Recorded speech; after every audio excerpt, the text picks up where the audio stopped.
I need to hear from you before Monday. Anything that I'm still holding on to on Monday that I haven't heard from anybody they want preserved is going to be shredded. I will not shred the final exams because I'm expected to maintain those for a period of 12 months. So put them in a folder somewhere. But if you want them back, I strongly recommend that you contact me promptly. All right.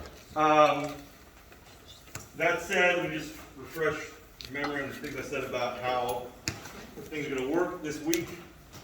I will try to get these tests graded tonight, but I don't know if I'm going to be able to do that.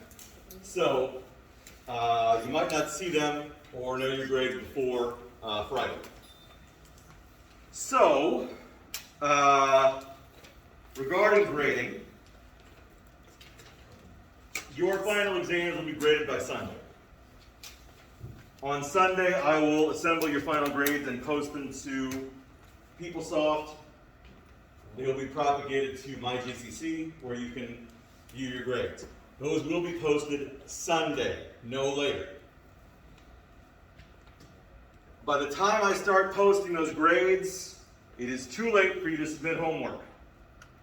So any homework you want me to grade must be submitted by Saturday. I might not see it on Saturday, but I don't promise that I will see it on Sunday. It's possible that I will. So, for example, if I begin to enter grades at 9 a.m. on Sunday, and you submitted some homework 7 a.m. on Sunday, it'll be there when I look. But I don't know what time I'm going to start putting your grades on Sunday, so I wouldn't recommend you take a chance. If you want me to see it, make sure it's submitted by Saturday. That way you know you're ahead of the deadline. I'm not going to start before 6 a.m. So anything before 6 a.m. on Sunday will be considered as part of your grade.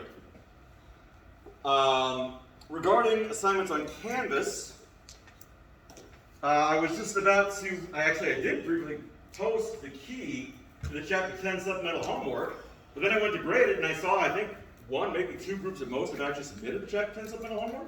So I took the key down because obviously I can't accept them while the key is up. I don't know what's going on with Chapter 10 supplemental homework, but Sean, what's up? That's the one where the group submission wasn't working. Ah! That would explain why I have so few submissions. Okay. If anyone from your group has submitted, then you're covered. I'll go through and make sure I have one from each group. So those haven't been propagated, that's why there's all those blank spaces. No problem. All right. I haven't looked at Chapter 11 supplemental homework at all yet, so I don't know about that. The Chapter 9 supplemental homework grades are up. And We don't have a Chapter 11 supplemental, right? 11 and 12 I thought I did one for 11. Didn't I do one for 11? Yes. Yeah. There's none for 12, but there was one for 11. I knew that. So,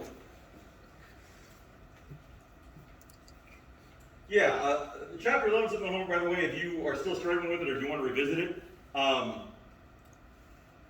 there's some stuff that I covered in Chapter 12 that might actually be helpful in that. In particular, when I talked about how to find the explicit formula for a quadratic sequence. That concept is useful also in the Chapter 11 supplemental homework, although the system of equations in that case is not linear, so you need to be a little more creative. But I think that's all I have to say about anything. Do you have any questions about scheduling or anything like that before we get into the review? One thing. What's the best way to get into? I tried emailing you one time. I get a reply. Is it better to email you or Canvas? Email is, well, they're equivalent. Anything you send me in Canvas goes to my email. I'm much more likely to check my email than ever check my Canvas thing because, again, if you send me anything on Canvas, send my email. If I didn't get a response, then I just missed the email. But there's no better way to reach me. I understand that we obviously won't finish this today. Of course. But if we finish this tomorrow and we still have time left, what will we do? Will we just head home and start studying? Well, I mean, my time still belongs to you until 1:05. So if we finish early, then we'll do whatever y'all want to do, basically, within civilized limits. But there'll be no arson, for example. Darn. I know. Do you rate fruit? Huh? Do you rate fruit? Oh my god. Do what? Rate Rate fruit. fruit. Rate fruit. Like a tier list. You know, why don't I make a discussion on Canvas and you can. Extra credit? Ooh, yeah, I like that. I'm trying to think if I could make it like an effective domain thing. Like your favorite fruit that you like to eat while you're studying. That might work. That's funny. I watched an episode of the British Bake Show last night. Anybody watch that show? Yeah. Show? What happened? There's a lot of mangoes in that show. Yeah, a lot of mangoes. Never ceases to amaze me how little tolerance English people have for seasoning. They always complain, "Oh, this is too spicy." That texture.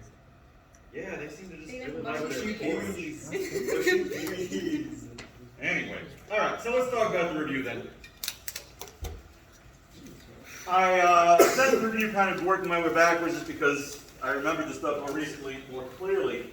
So I don't know what order you all want to go in. I'm not sure how much you've looked at the final review at this point.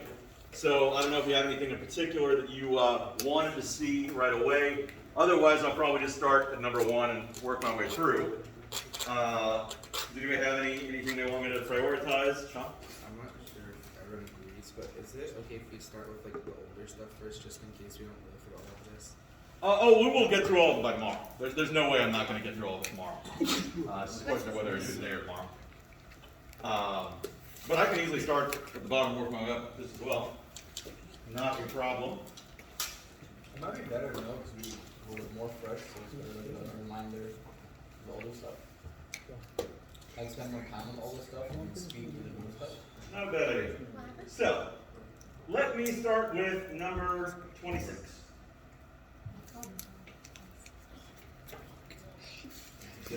Old Billy is feeling under the weather. So the teacher takes the temperature to see if she's running a fever.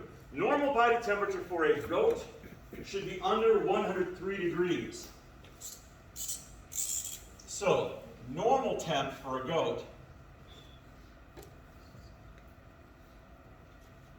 103 degrees. This is Fahrenheit, of course.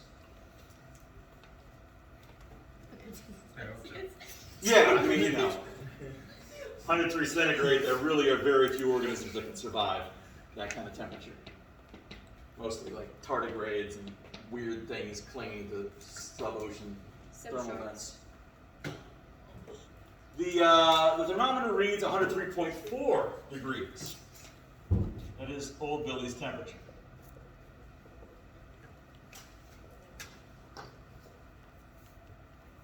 Of course, that's above 103, so the teacher's like, "Oh, it seems like you got a fever. I might need to give you some medicine. You're going to have to rest." Old Billy argues that it is a normal temperature for a goat at 11 in the morning. The teacher's unimpressed, so Old Billy, rolling her creepy rectangular pupiled eyes, explains that a goat's body temperature, like any mammal's, fluctuates throughout the day. It typically peaks at about 103.5 degrees at 7 a.m. and bottoms out 102.5 degrees at 7 p.m. So now we have a maximum and a minimum.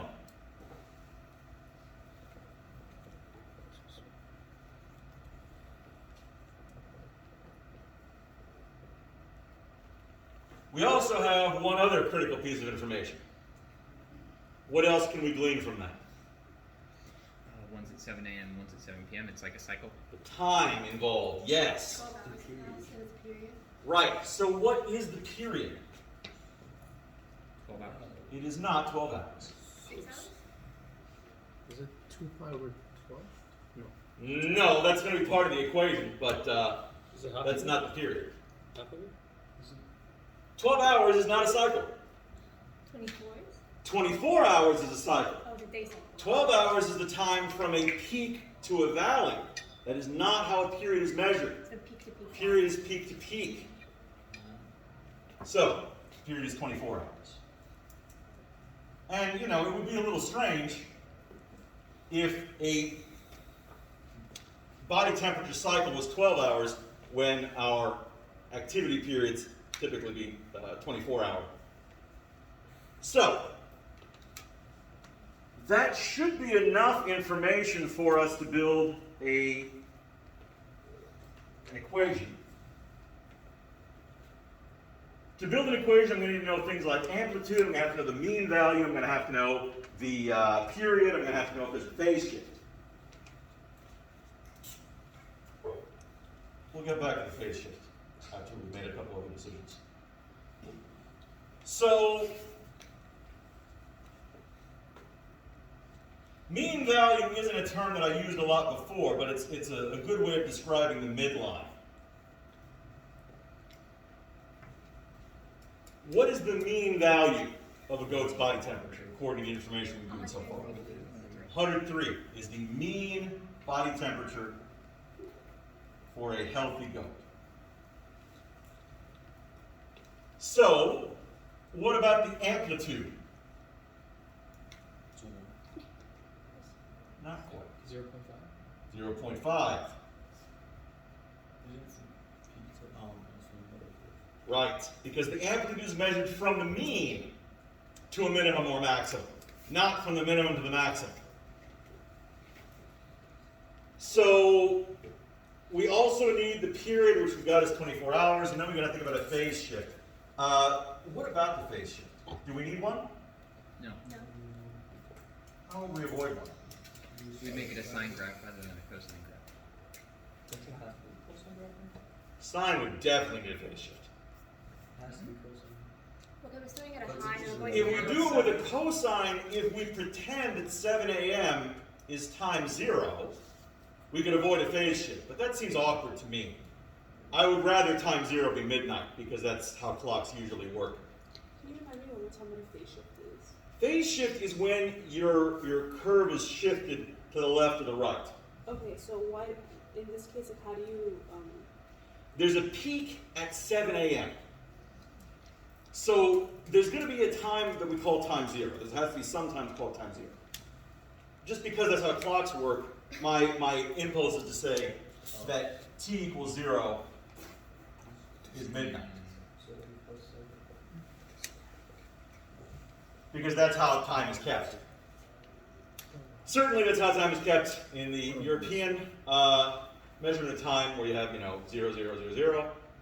Even in America, that's kind of the default starting point to a day, even though we have the weird 12-hour cycle. And even the weird 12-hour cycle is so backwards, because you ever notice how it's 11 a.m. and then 12 p.m. immediately afterward? Isn't that weird? Should it be 11 a.m. and then 12 a.m.? I'm used to it, I don't care. Yeah, I mean, you just got used to doing it the wrong way, is all. It doesn't make any sense. Anyway, t equals 0 being midnight is sort of the default. Now, you could say that t equals 0 is going to be 7 a.m. You could do that. There's nothing really wrong with that. It's just then t equals 2 would be 9 a.m. T equals 3 would be 10 a.m., etc. I mean, you can make that work. It's just a little bit of extra overhead that I would rather avoid. And we can avoid it by just using a phase shift.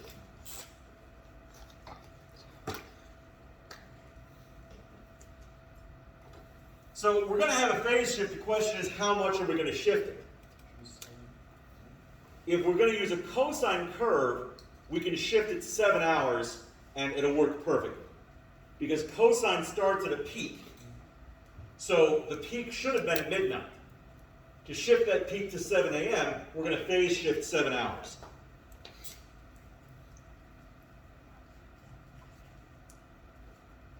And that'll take care of it. If we were using a sine curve, would it be 1 hour, since 24 hours divided by 6 is 4? Right, so 1 hour would put our starting position, the midpoint, at 1 a.m. There certainly will be a mean value at 1 a.m. And at 1 a.m. it is rising, so yeah, that's fine. If it had been falling, we'd have to also put a negative in front of the curve to flip it over. On a question? I just want to make sure I understand why we chose the cosine graph, since 7 a.m. is obviously comes before 7 p.m. 7 a.m. is a peak, so we need a graph that starts at a peak, which is cosine, right? Right, if you wanted to start at 7 p.m., you could. It would just be kind of awkward to... I mean, you'd have a phase shift of 19 hours instead of 7 hours. Not a serious problem. You'd also have to flip it over to start at the valley instead of the peak. Again, nothing major, it's just We can just not do either one of those. Thank you. Can't we just use like a sine graph that starts at a peak and ends at a min? The only way sine graph can start at a peak is if you phase shift. So if we're going to do a phase shift anyway, this is probably the simplest way of going about it. Without a phase shift, the sine curve always starts at a mean value. So the hardest part of this was figuring out that you're going from peak to trough, and then You realizing need to know that where that's the peak half is and of- where the trough is. Yeah. That's half the period. Yes, and this is an important thing to remember, is that a period needs to represent a complete cycle. But if you're starting at a high point and ending a low point, that can't be a complete cycle because you're not starting where you start. Yeah. Okay. So, this is definitely going to be a cosine curve. There's no need to reflect it because we're starting at a peak at 7 hours. So, the cosine curve is going to be something along the lines of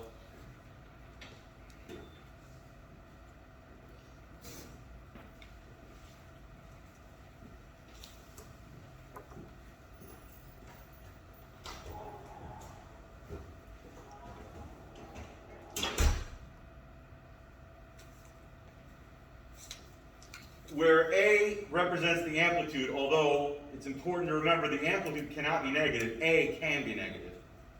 So A in this case is 0.5 because we didn't have a reflection. If we had to reflect it, if we were starting at 19 hours, for example, at 7 p.m., I would need a negative to flip the curve over. A can be negative, amplitude cannot. So then we're going to have cosine. B, how do I find B? B is related to the period, but it's not the period. We're going to use the period to determine what B is. What is the natural period of a cosine curve? 2 pi. So B is 2 pi over the period of the curve you want. In this case, 24. So it'd be 5 or 12. 5 or 12 is equivalent, yes. The phase shift, there's no need to play around with, it's just 7. That's over. I want to use lowercase t. Incidentally, time is conventionally represented with a lowercase t. Part of the reason why that's important is if you are describing temperature in relation to time, temperature is by convention the capital T. Time is the lowercase t. That's just a habit. When you look at Newton's law of cooling, that's going to be a big deal. It's probably going to come up for you in calculus. D represents just the mean value. The mean value in this case is 103, and that's that. That's going to be our equation. Of course, 2 pi over 24 should reduce, so we should write that as 0.5 cosine of pi over 12 times t minus 7 plus 1.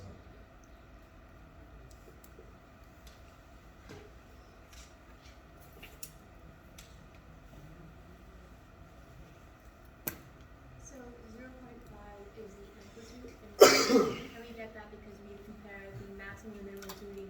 Right, it would be slightly more accurate to say that the amplitude is the absolute value of 0.5. Because this coefficient can be negative, but amplitude can't.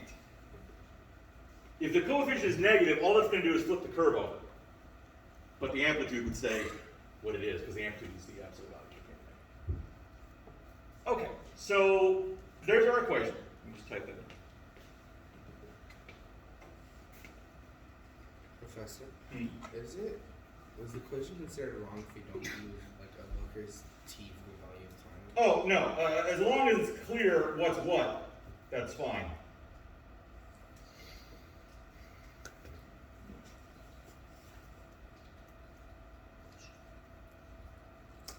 So why did we add 103? Because the mean value is 103. If we don't add 103, the mean value, the mean body temperature would be 0. But of course, a goat shouldn't have a body temperature at 0. I mean, probably, yeah. What does the D stand for again on the equation? The D is the mean value.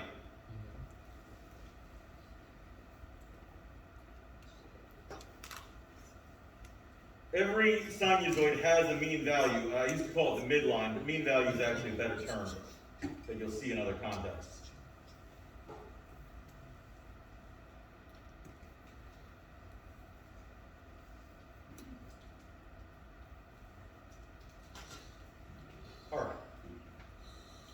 So that's the equation.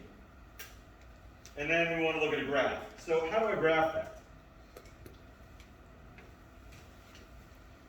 You go up 103. Right. Since this all takes place between 102.5 and 103.5, it doesn't make sense to even include the x-axis.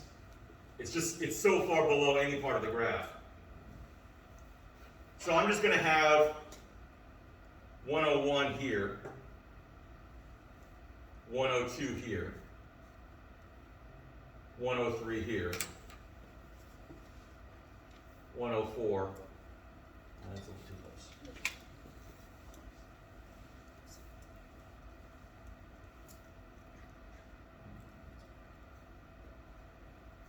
And then here, I'm not 105.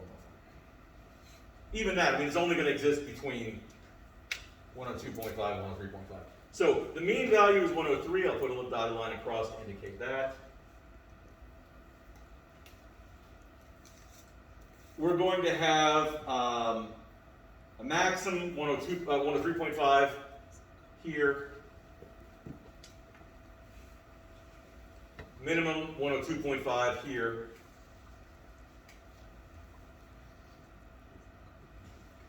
Now, for the sake of scaling, I will put some numbers across down here. So we're going to have, of course, 0 would be here. 1, 2, 3, 4, 5, 6, 7, 8, 9, 10, 11, 12, 13, 14, 15, 16, 17, 24. Now, the important features to include are any minima, any maxima, and any midpoints. We know that at t equals 7, 1, 2, 3, 4, 5, 6, 7, we've got a peak right here. We know that at t equals 19,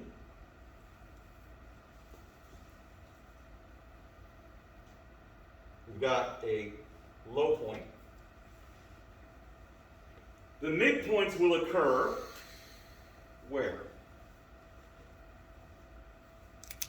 You're going to find the half and then the half of the half? Right. Midpoints always occur perfectly centered between peaks and valleys. So, if this is 7 a.m. and this is 7 p.m., where does the midpoint between them occur? 12? 12,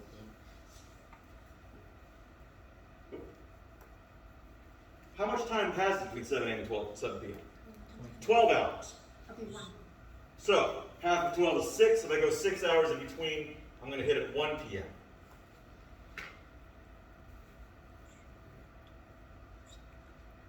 Approximately here.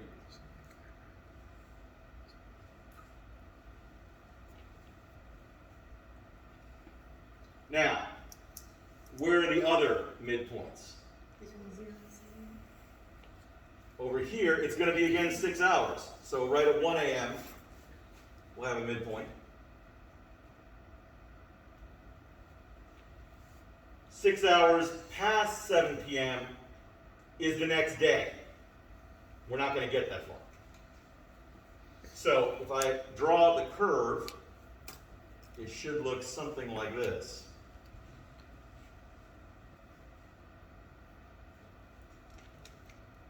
It won't technically hit a midline again because at midnight it's still a little below that. Isn't this graph not shifted? Wouldn't the peak be at 0 and shifted? No, we've moved it. No, the shifting is why the peak is at 7. 7. Without the shift, the peak would be a 0. That's why we use the shift.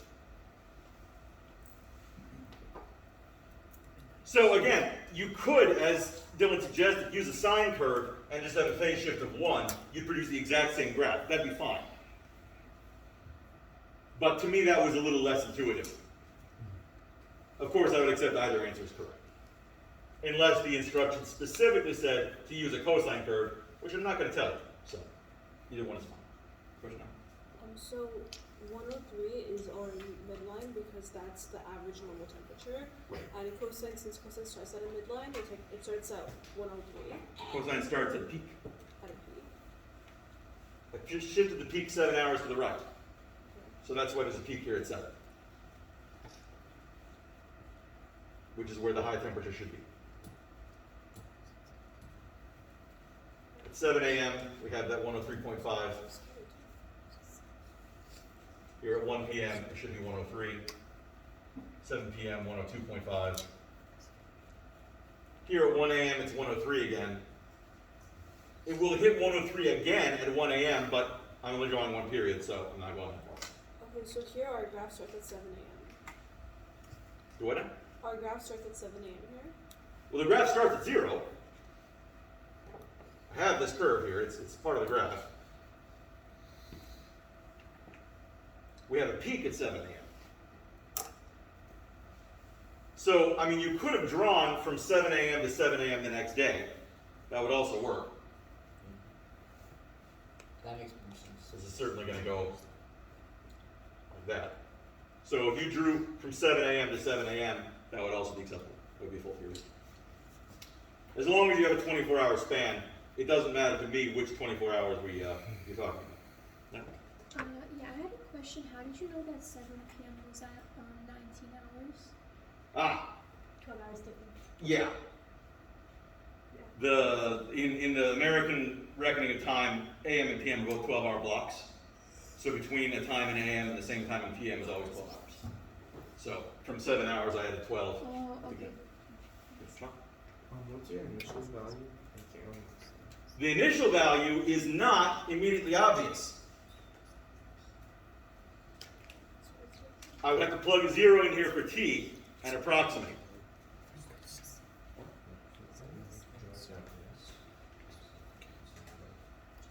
Yeah, that's fine as long as the peaks and midpoints and valleys are all clearly labeled on there. Yes.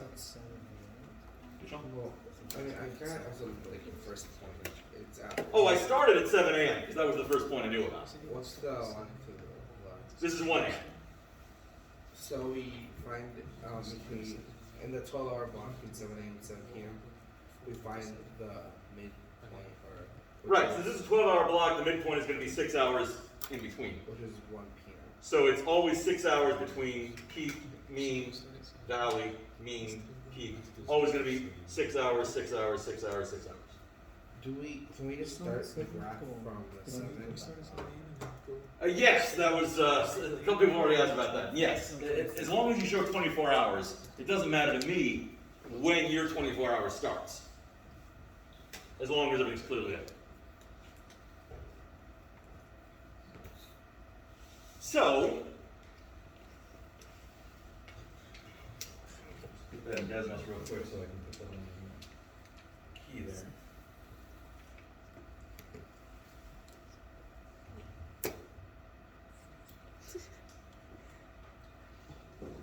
I know Desmos will flip out when I try to plug this in.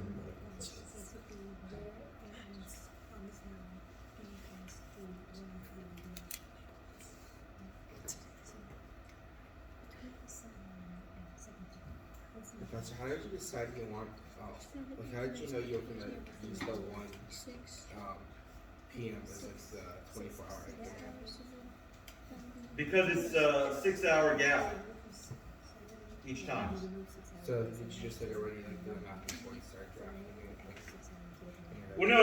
I knew that I was going to have 7 a.m. as a peak and 7 p.m. as a valley. So I drew the curve with that in mind.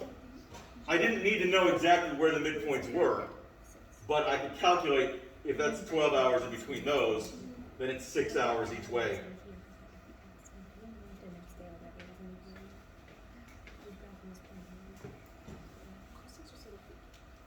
So, if I want a full period of this, I should be able to go from 0 Professor? to 24 hours. And the y-axis, I can go from 102 to 1. Yeah? Professor, Hmm? if we decide to do the 7 a.m. to 7 p.m., would using cosine be alright? If you're going from 7 a.m. to 7 p.m., using anything other than cosine would be a really bad idea. But if you start from peak and go to another peak, is it That's the typical cosine curve, yeah. It would have to be from 7 a.m. to 7 p.m. or 7 a.m. to 7 a.m. Oh, 7 a.m. to 7 a.m. Yes, right. If you graph it only from 7 a.m. to 7 p.m., that's not a full period, and that would not be meeting the instructions.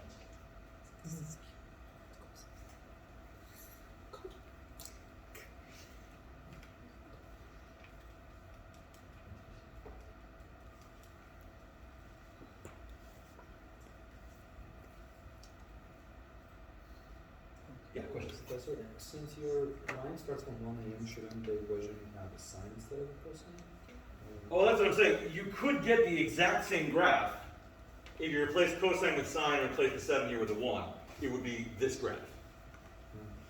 So you can construct any sine using either cosine or sine. It's just a matter of what feels more comfortable to you.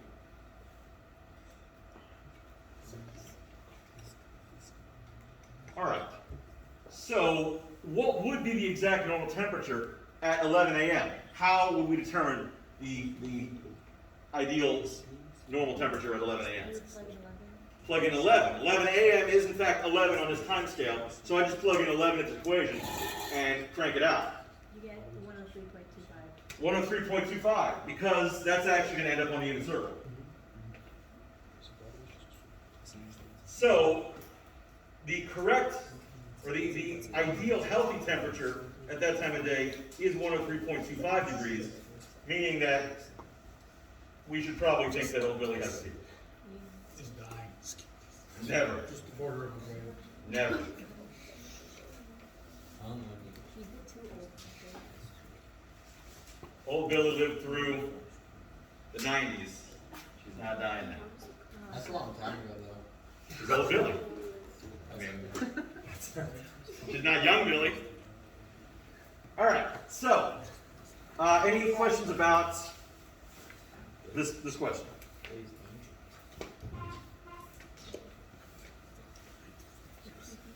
No. What's about Have this? you actually looked through a goat's ass? Yeah, they're freaking out. Yeah. Yeah, the funny thing is that horses and cows have the exact same pupils.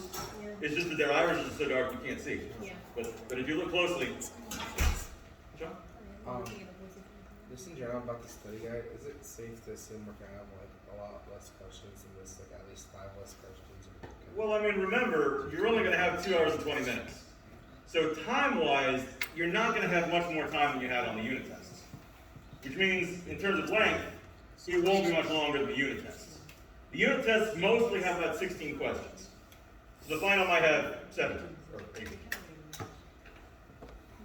Or it might have 25 and they just don't take very long. I don't really have time in mind. I'm sorry, the number of questions is not really a major concern for me when I write tests. Time is what I base everything on, is how long I expect it to take. It's like 3 long questions. It's like 3 long questions. 3 really long questions. I mean, that's kind of high stakes next time. Right, it's not What if you get 2 of them wrong? That's fair. Yeah. Professor? Yeah. Never mind, I don't think you'll answer. I Okay. was gonna ask if you would put like more than one type of graph, because it takes a while to graph. Like I said, I will write the test with the idea that you should be able to complete it in an hour and a half. That way, everyone should have plenty of time. So, maybe an hour and 45 minutes, since it is a little long. So, in number 25, we're going to solve the equation of the interval from 0 to 2 pi and approximate the answers to 4 decimal places. So, how do I solve this equation?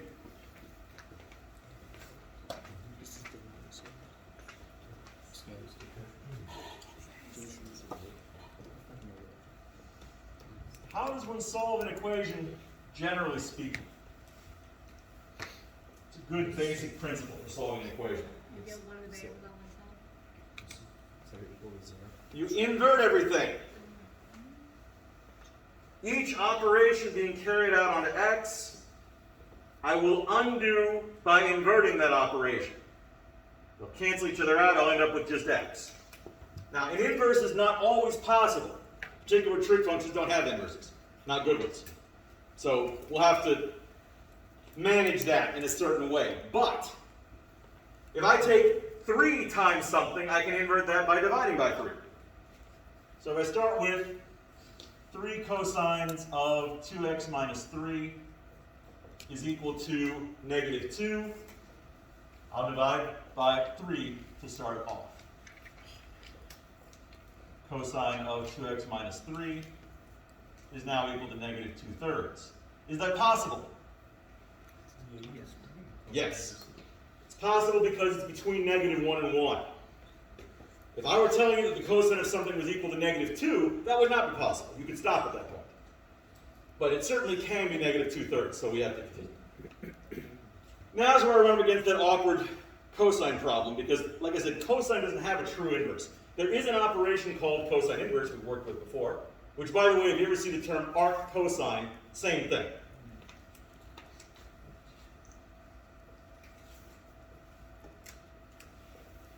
They're interchangeable.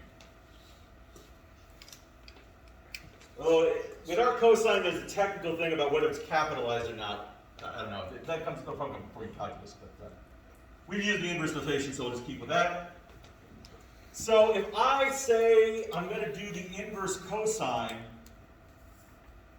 of negative 2/3,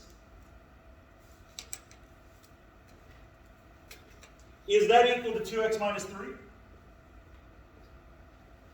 Cosine inverse of 2x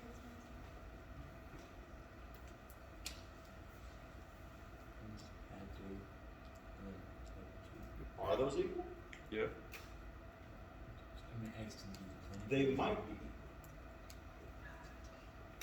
Certainly, this is one possible value of 2x minus 3. But the inverse cosine only returns one value. But there are infinite possibilities that I could have plugged into the cosine function and got a negative 2/3, because the cosine function is periodic. So, certainly, this might be increased by a factor, by a multiple of 2 pi.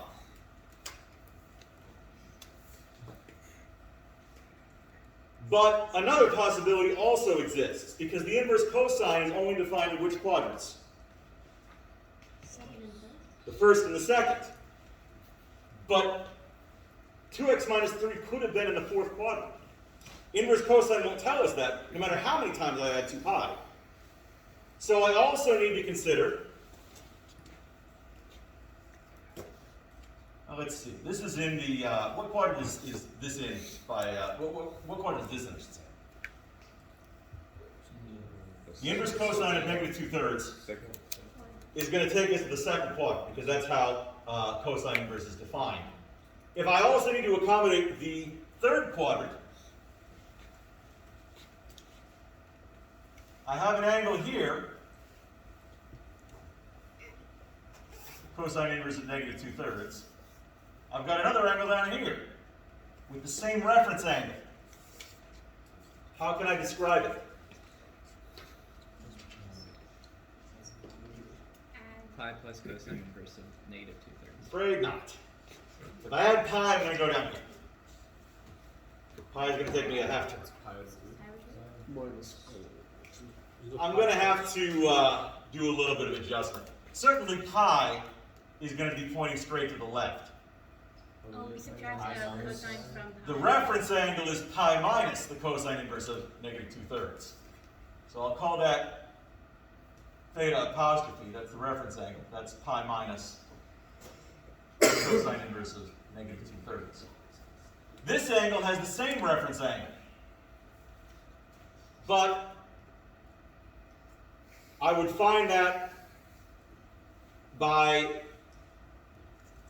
taking pi out of the angle in question. So this other theta, call it theta 2, this is theta 1. Theta 2 minus pi is equal to pi minus the inverse cosine of negative 2/3. So theta 2 would be equal to 2 pi minus the inverse cosine of negative 2/3.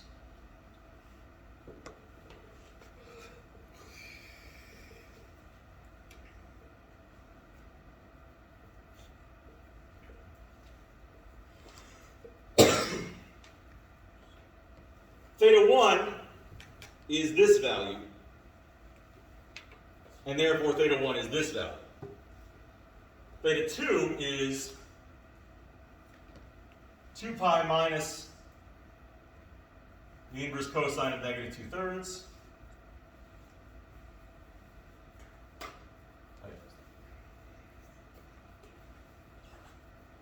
Hang on, I'm putting two different equations here.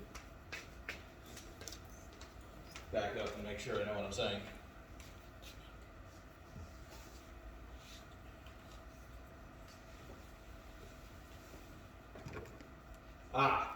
The other possibility is that 2 pi minus the inverse cosine of negative 2/3 is equal to 2x minus 3 plus 2k pi.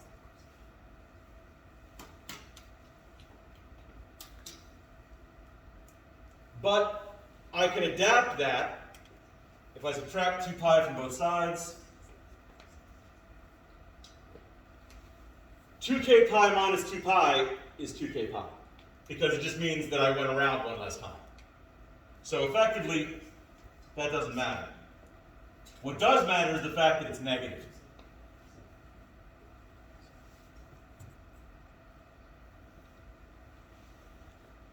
Which means that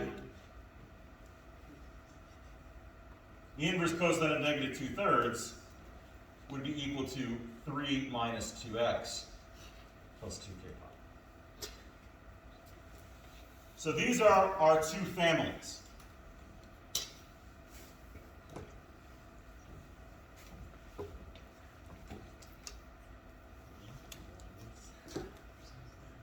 Well, the ones that I showed usually were on the unit circle, so that made assessing how to transform into a different quadrant a little easier.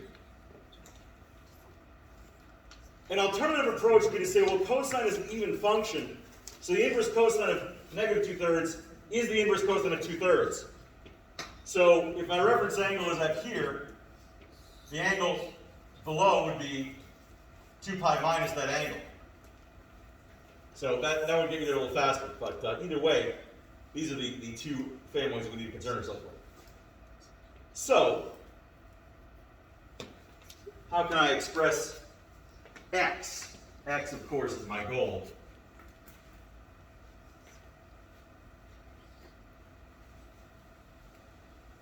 Now, as is my habit, an example like this on the actual test will not require every single step. So it'll probably be something that's actually on the unit circle, which will make that a lot easier. But if I want x by itself, and I'm also adding 2k pi on the wrong side. But that's easy. 2x minus 3 is equal to cosine inverse of negative 2/3 plus 2k pi, or 3 minus 2x is equal to cosine inverse of negative 2/3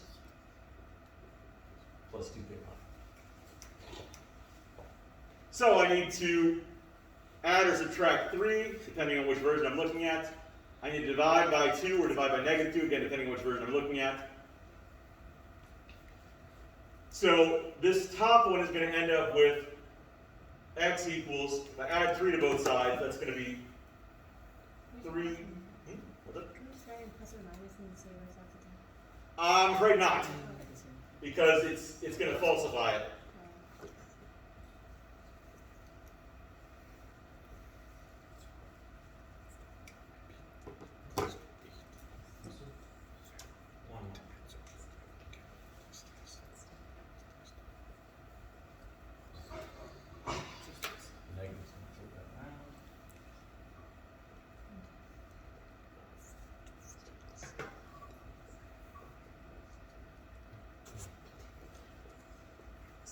Argue with me? Can you just get rid of the 2k pi?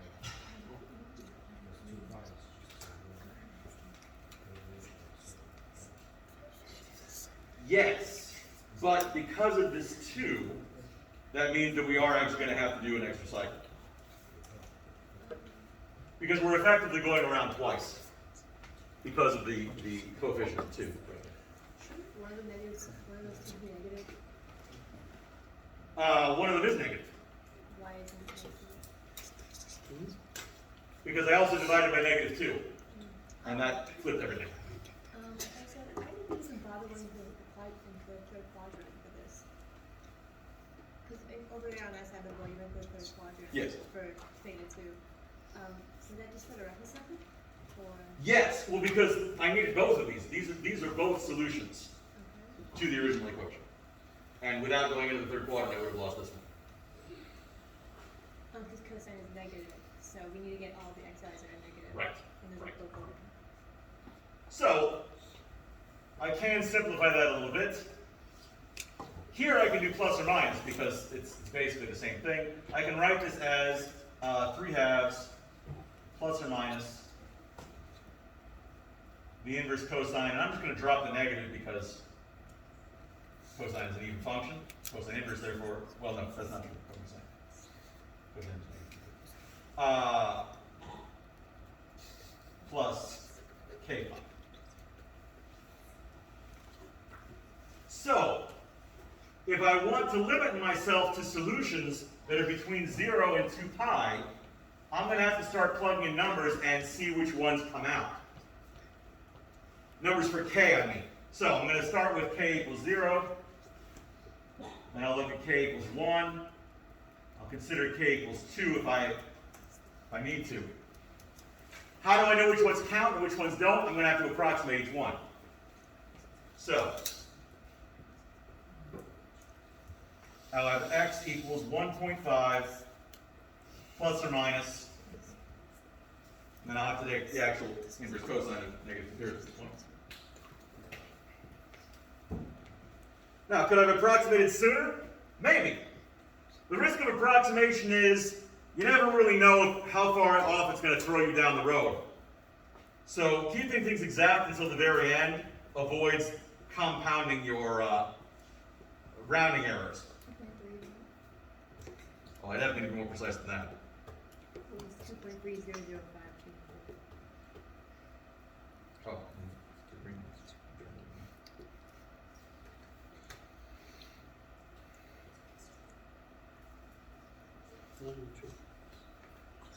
Two point 30052. Use it all the time.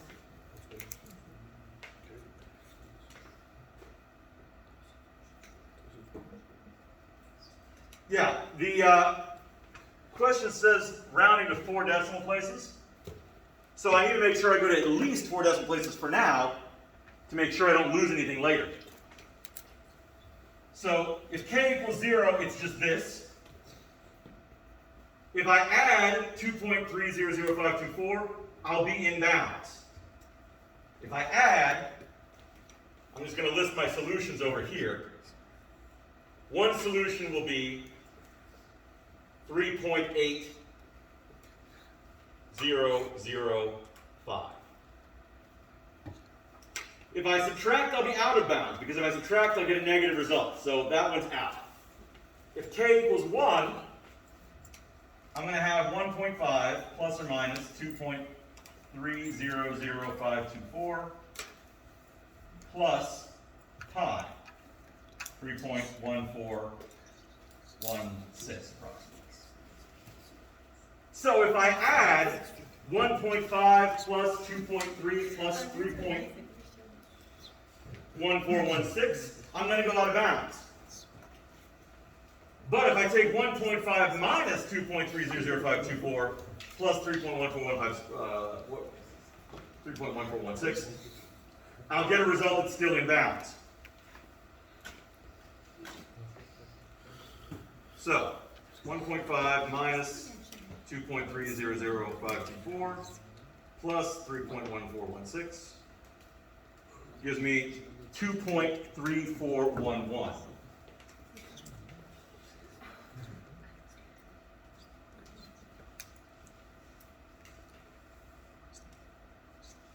Do other solutions exist? Quite possibly. So what if I have 1.5 plus or minus 2.3005 is probably good enough, plus 6.28 3.2. If I add all of those, I'm definitely way out of bounds. If I subtract the 2.3, I'm in bounds. So, 1.5 minus 2.3005 plus 2 pi is 5.4287. So if we're computing whatever k value we have, see if something runs or not. I think it's safe to say that definitely we've exhausted them. I don't think any other possibilities exist. Oh, are we still on the wrong units before is not going past 6.08? Yeah. Okay. So, that is all the time we have for today. We will continue the review tomorrow. You won't finish tomorrow? Yes, I think we will. For one thing, I'll try to get the key completed so it's just ready for us tomorrow. But, I would have done